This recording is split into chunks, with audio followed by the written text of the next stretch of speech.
Mahkamah Konstitusi telah menegaskan bahwa yang berhak menyelenggarakan program studi profesi advokat adalah organisasi advokat.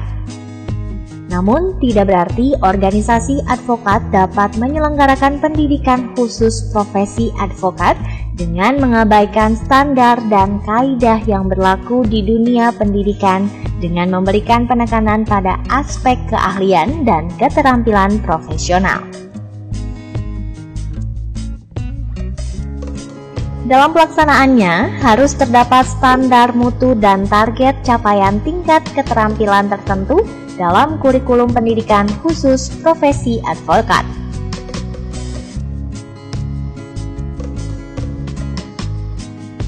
Selama ini pendidikan advokat yang banyak diselenggarakan oleh organisasi-organisasi advokat di Indonesia tidak melibatkan peran lembaga perguruan tinggi secara totalitas.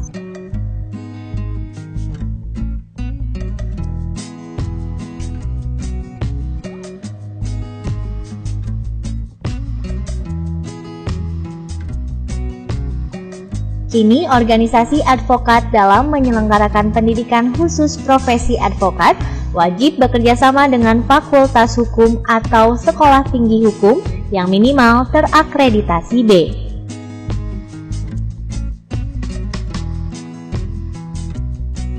Hal ini dibahas dalam sebuah seminar nasional yang diselenggarakan oleh Perkumpulan Advokat Indonesia atau PERADI wilayah Jawa Barat.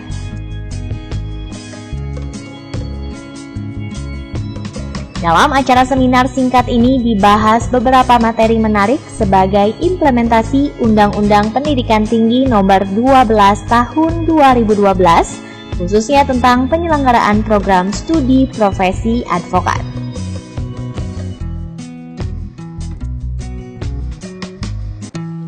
Sesuai dengan temanya dan subtemanya, ini adalah untuk memberikan dogma dan doktrin kepada calon-calon advokat yang akan datang. Sudah ada standar pendidikannya, target capaian apa yang dimaksud dalam pendidikan itu sendiri kepada pesertanya, sehingga mampu dia menjadi advokat profesional. Dan selain daripada itu juga, kepada advokat-advokat yang sudah ada sekarang ini, dapat meningkatkan mutu pelayanan, mutu kemampuan menjalankan profesi sebagai advokat profesional. Nah, sehingga kepada dua metode yang akan kita lakukan ke depan dapat terwujud nyata untuk melayani kepada masyarakat pencari keadilan, tidak ada lagi yang dikecewakan. Untuk semuanya kegiatan ini yang disebutkan dengan membangun advokat officium nobile.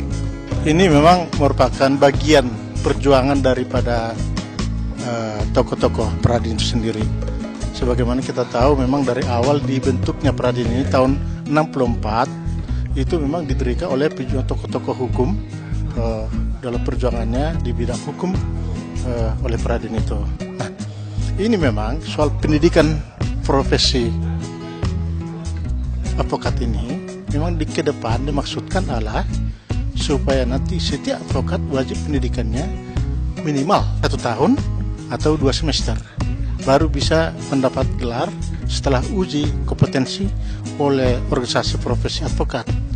Ini titik utamanya, sehingga tidak ada lagi nanti advokat abal-abal yang cuma 2 hari atau 1 minggu atau 1 bulan mendapatkan pendidikan lalu dilantik sebagai advokat.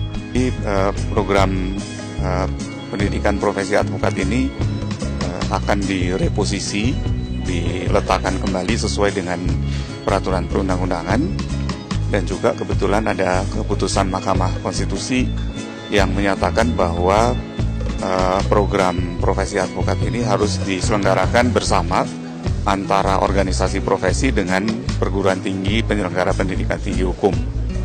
Nah, inilah yang akan menjadi program dari Peradin untuk mengusulkan program pendidikan profesi tersebut dalam waktu dekat. Nanti kurikulum, ujian, dan sebagainya itu disusun bersama antara organisasi advokat dengan perguruan tinggi, termasuk nanti pengujian untuk memperoleh sertifikat profesi namanya kepada advokat. Dan sudah disetujui bahwa oleh Pak Dirjen Kelembagaan Iptek dan Dikti bahwa pendidikan profesi advokat itu 1 tahun dan akan diberikan sertifikat profesi dan gelar advokat. Kemudian nanti kalau ada yang mau melanjutkan ditambah 1 tahun lagi, dia akan memperoleh ijazah untuk gelar yang namanya magister hukum. Saya kira itu pembenahan yang akan dilakukan.